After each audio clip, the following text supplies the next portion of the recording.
Welcome to my channel.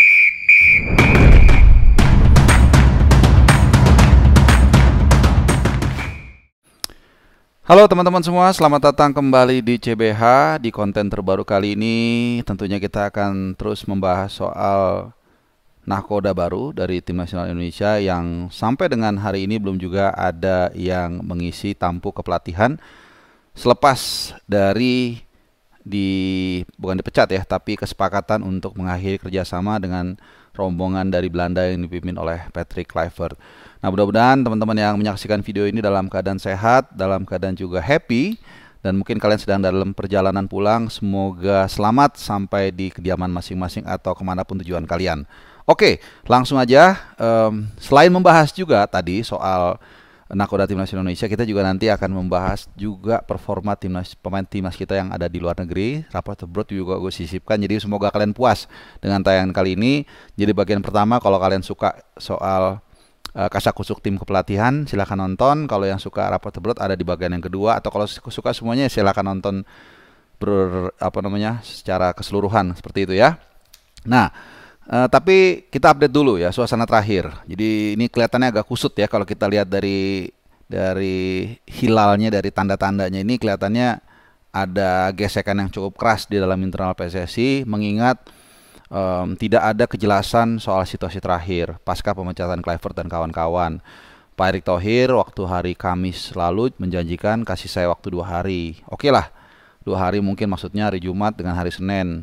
Tapi kan sekarang udah Selasa, bahkan sampai hari ini pun belum ada tanda-tanda. Katanya hari ini mau ada rapat Esko, tapi setahu gue sampai dengan ini gue rekam jam 3.46 sore waktu Indonesia Barat itu juga sama, belum ada keterangan apapun. Artinya, kalaupun cepet-cepetnya besok, ini udah 6 hari dari yang dijanjikan. Kita bukannya mau nyuruh buru-buru atau seperti apa, cuman kan beliau sendiri, ya Pak Erick Thohir sendiri yang menjanjikan 2 hari, dan saat ini belum juga ada ya paling nggak hintsnya lah, ya misalnya ada kandidat atau apa. Dan ini berbeda sekali dengan pemecatan Sintayong tempo hari. Ya, dia dipecat tanggal 6, ya jangankan besoknya tulisannya, 2-3 bulan sebelumnya sudah dibahas, sudah dicari penggantinya. Kan beliau sendiri yang bilang, we've been discussed this many months before, waktu dia dalam proses pemecatan dan juga pemecatan Sintayong dan pemilihan Patrick Kluivert. Jadi ini 2 treatment yang berbeda. Tapi oke lah, ya. Boleh dibilang terserah mereka juga, cuman kan kita sebagai fans timnas pengen kejelasan ya. Sekali lagi kan gue bilang kita punya preferensi masing-masing ya, tapi kalau PSSI melalui mekanisme Esko sudah memilih ya kita dukung juga gitu ya. Nah, tapi ada yang menarik teman-teman, jadi sekitar mungkin beberapa jam yang lalu ya keluar satu statement dari salah satu mantan asisten tim kepelatihan rombongan Belanda, yaitu Alex Pastoor, yang mengeluarkan beberapa poin. Nah, mungkin ini keresahan juga, keluh kesah dia terkait dengan masa kepemimpinannya di Indonesia yang tidak terlalu lama, hanya sekitar 8 bulanan, mungkin 9 lah ya, dari bulan Januari sampai 10 bulan, yang kemudian ya gagal untuk memenuhi ekspektasi masyarakat ya lolos ke Piala Dunia. Ya bahkan bukan hanya gagal lolos, tapi juga cara nggak lolos ini sangat menyakitkan. Penampilannya sangat buruk, komposisi pemain juga ngaco, seperti nggak tahu para pemain mereka sendiri. Kemudian kita yang terburuk di antara 6 kontestan di round 4, yaitu 0 poin. Oman itu 1 kalau nggak salah ya. Jadi not even kita nggak lolos, tapi mungkin bisa dapat 1 poin atau mungkin bisa ya seri 1 kali minimal. Ini nggak ada juga. Jadi ini sangat menyakitkan. Tapi lebih menyakitkan lagi ternyata pernyataan yang dikeluarkan oleh Alex Pastoor. Jadi ada ini gua rangkum, ada sekitar 5 poin. Mungkin nanti gua share kalau editnya agak gampang. Yang pertama, dia bilang begini, saya pikir kami sudah melakukan itu sepenuhnya. Maksudnya dia sudah melakukan yang terbaik lah, udah benar gitu loh. Tapi itu tidak cukup untuk mengalahkan negara-negara dengan kelas seperti ini, yaitu Arab Saudi dan Irak maksudnya. Sebenarnya baik di lapangan maupun di antara staf pelatih, kami berusaha menjelaskan kepada para pemain apa yang diharapkan dari mereka. Jadi ini ada 2 poin sekaligus nih. Jadi satu, dia mengatakan bahwa ya tim ini memang tidak cukup kuat, tidak punya kemampuan sebenarnya untuk mengalahkan tim seperti Arab Saudi dan Irak. Nah, ini satu. Yang kedua, pemainnya juga dikasih tahu nggak ngerti. Kira-kira seperti itu. Kalau benar ini ya. Ini sekali lagi kalian bisa lihat di mana-mana nih sumbernya gitu. Ini agak gampang banget ya dipatahin ya. Walaupun kita bukan mau nengok belakang, tapi supaya kita tahu bahwa jangan lagi kita mengulangi kesalahan yang sama untuk memilih pelatih-pelatih yang tidak tahu etika seperti ini kan. Udah nggak datang ke fans, nggak pulang ke Indonesia mempertanggungjawabkan, kemudian menghina-hina kita pula ya. Ingat gak teman-teman, 2 kali kita di round 3 berhasil mengalahkan Arab Saudi. Sorry, bukan mengalahkan, tapi tidak terkalahkan. Ya, 1 kali di pertandingan pertama yang sangat penting, karena ini merupakan high stage kita saat itu di Jeddah juga, kita bermain 1-1. Bahkan kita bisa unggul lebih dulu, dan kita bermain sangat bagus. Terutama di awal-awal sebelum menit 60-an, 70-an mulai kehabisan bensin. Tapi intinya, we brought one historic point dari Saudi saat itu. Dan gue berkali-kali cerita itu di pesawat itu gue udah ngebatin we just need 1 point, karena dari 1 poin itu akan menanamkan rasa percaya diri, motivasi bukan hanya di fans, bukan hanya di pemain, tapi fans juga untuk kita bisa let's say melaju ke round 4 lah, dan itu terbukti. Nah kemudian di pertandingan kedua bahkan kita bisa mengalahkan mereka dengan meyakinkan 2-0 saat kita bermain di GBK. Jadi argumen itu gampang dipatahkan ya, kecuali kita memang kalah terus ya. Misalnya kita kalah 3-0, kalah 2-0, seri kalah ya, itu memang mungkin sudah ada patternnya. Tapi kan ini enggak.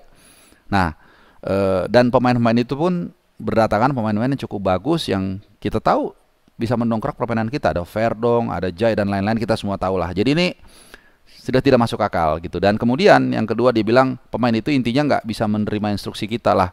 Ya pelatih Sintayong bisa kok buktinya. Kalau Marcelino, ingat gak ketika dia golin pertama, dia gimana gitu ya, main-main atau apa, nih JJ yang cerita, di jewer lah kupingnya, lu jangan gini lagi lu, awas lu. Ternyata dia bisa golin lagi, bisa kok.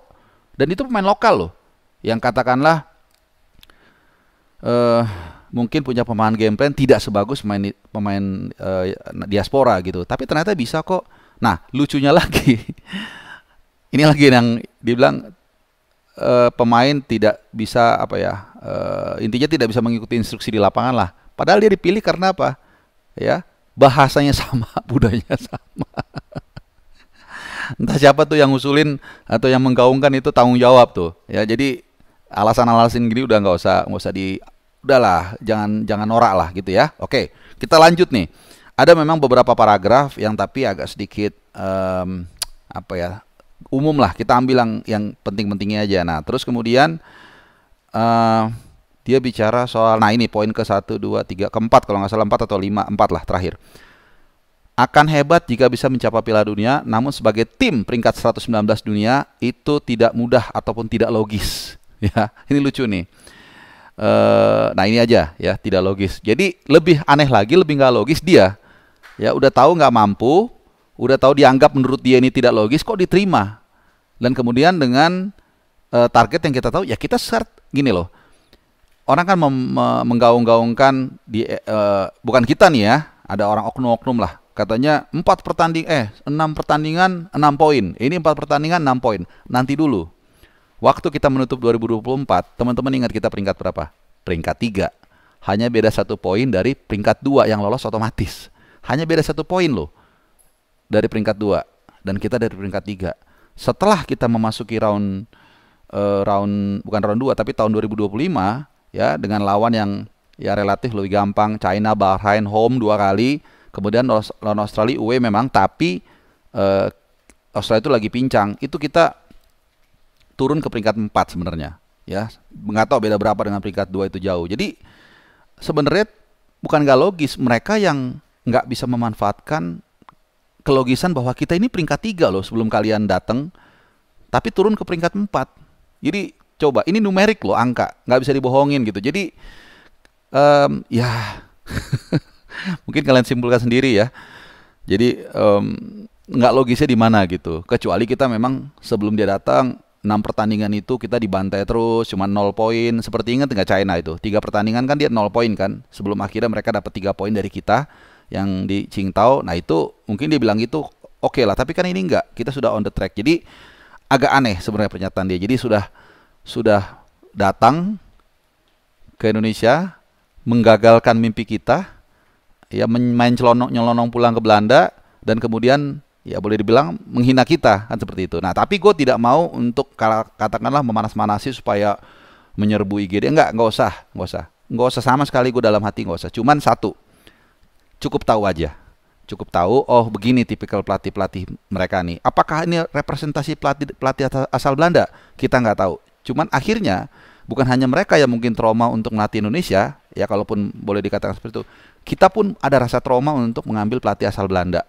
Melihat tabiat mereka yang seperti ini. Sekali lagi, belum tentu ini merepresentasikan seluruh pelatih Belanda, karena banyak juga pelatih Belanda yang sukses. Dia bukan banyak, adalah seperti Guus Hiddink di Korea Selatan 2002, walaupun ada sedikit, bukan sedikit lah, banyak bantuan asing, tapi kita nggak bisa menyeralisir, tapi juga kita tidak bisa tutup mata bahwa ada gaya dan karakter dari rombongan Belanda ini yang rasa-rasanya kita wajib menaruh sebagai poin yang harus kita pertimbangkan ketika nanti kita memilih pelatih asal negeri kincir angin. Sekali lagi tidak menyeralisir ya, karena gue juga banyak teman orang Belanda, mereka baik-baik gitu. Tapi secara profesional ini menjadi satu pertimbangan. Kenapa? Bukan kita benci entitasnya, tapi kita mungkin berpikir secara empiris, mungkin memang justru nggak cocok nih pelatih Eropa atau Belanda untuk Indonesia, itu aja gitu. Jadi mungkin ya kita kembali lagi ke asas profesional dan realita faktual bahwa ya pilihlah pelatih yang mengenal sepak bola Indonesia atau sepak bola kawasan. Ya beberapa sudah kita apungkan, ada seringlah kalian tahu Timur Kapatse lah, Hussein Amota lah, bahkan juga CLBK Sintayong, terserah PSSI. Tapi ya pilihlah yang benar-benar, jangan hanya karena nama besar, jangan karena hanya hasutan atau bisikan dari beberapa orang yang sebenarnya tidak paham bola. Oke, nah sekarang bagian yang kedua, rapat abroad. Jadi kalau kalian tadi cuma suka yang soal kepelatihan ya mungkin langsung skip, terserah. Tapi kita lanjut berikutnya supaya ini satu rangkaian ya, jangan satu video. Kita akan sedikit membahas pahlawan-pahlawan kita, para pemain timnas Indonesia terutama yang bermain di luar negeri. Gua akan update jadi gini. Jadi ada beberapa pemain yang agak menghilang juga nih kemarin, yang masih belum muncul atau menghilang atau mungkin di cadangan, yang agak sedikit mengkhawatirkan. Di antaranya Nathan Choaon itu saat timnya bermain menang 3-2 dari Walwitz, Willem Twee, dia nggak ada di bangku cadangan sama sekali, tidak ada di DSP. Jadi ya gua nggak tahu, mungkin ada cedera ringan atau apa. Mudah-mudahan sehat. Buat Nathan, ini juga salah satu idola gue bersama Bang Jai. Dan kemudian Martin Paes agak sedikit mengkhawatirkan juga teman-teman, selepas dia cedera dan kemudian comeback langsung bela tim nasional kita. Kemudian kemarin atau 2 hari lalu saat menghadapi Vancouver Whitecaps, ya Dallas menang 2-1, kipernya Kolodi. Paesnya ada tapi di cadangan. Jadi aduh, karena Kolodi bagus juga mainnya teman-teman. Ya mudah-mudahan ada kesempatan lagi. Jangan langsung jangan langsung berkecil hati untuk Martin Paes. Ini juga pahlawan kita ya. Dan juga semalam itu Emil belum nongol di DSP Cremonese ya. Semalam main 1-1 kalau nggak salah. Itu oke, kita langsung ke pembahasan para pemain kita. Ada Justin Hubner, yang ada beberapa nih, akan cukup banyak lah yang main di babak yang kedua. Ada Justin Hubner saat timnya kalah 1-0 dari Excelsior, dia masuk menit ke-80. Demikian juga Kelvin Verdong saat timnya Lille mengalahkan Nantes 2-0. Gua nggak tahu bacanya gimana nih. Masuk menit 82 dan saat ini pun ada di papan tengah atas peringkat 6 ya, Lille, jadi cukup bagus. Kemudian juga Kevin Dix starter saat timnya dikalahkan Union Berlin 3-1, tapi hanya main sekitar 60 menit, habis itu ditarik keluar. Kemudian Joe Pelupesi, Ivar Jenner itu main saat timnya mengalahkan Young Utrecht, mengalahkan Maastricht 3-1, itu masuk menit ke-61. Kemudian Joe Pelupesi saat timnya bermain 2-2 dari Anderlecht Under-23 juga masuk menit ke-55. Siapa lagi? Ragnar Mangun juga sama, timnya kalah 3-1 dari McHellen dan dia masuk menit ke-83. Milano Jonathans, timnya menang 3-1 dari Volendam. Ini derby menghadapi timnya Mauro Zelstra, main 46 menit. Jadi babak pertama tapi kemudian ditarik keluar. Sementara Mauro Zelstranya itu tidak ada di DSP tapi tidak main sama sekali. Kembali tidak dipercaya. Bayangkan dalam berapa pertandingan ya, mungkin 7 atau 8 pertandingan sejak awal musim inilah, intinya dia tidak dapat 1 detik pun permainan. Ini cukup mengkhawatirkan, tapi ya semangat buat Mauro Zelstra. Kemudian Ole Romney belum ada di DSP juga. Siapa lagi? Marcelo Ferdinand udah kita ulas. Oh, Dean James main full seperti biasa nih. Tapi timnya kalah 2-1 dari PSV Eindhoven. Jadi timnya itu Go Ahead Eagles ya, timnya Dean James. Dan siapa lagi? Last but not least adalah Emil udah gue ulas tadi ya ini.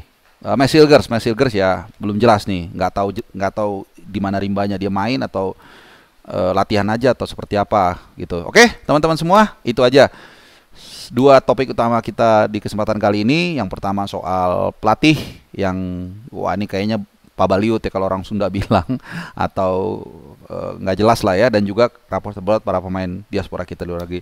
Mudah-mudahan bisa memberikan asupan informasi buat kalian yang mengikuti timnas, dan terima kasih udah nonton video gua. Sehat selalu dan adios.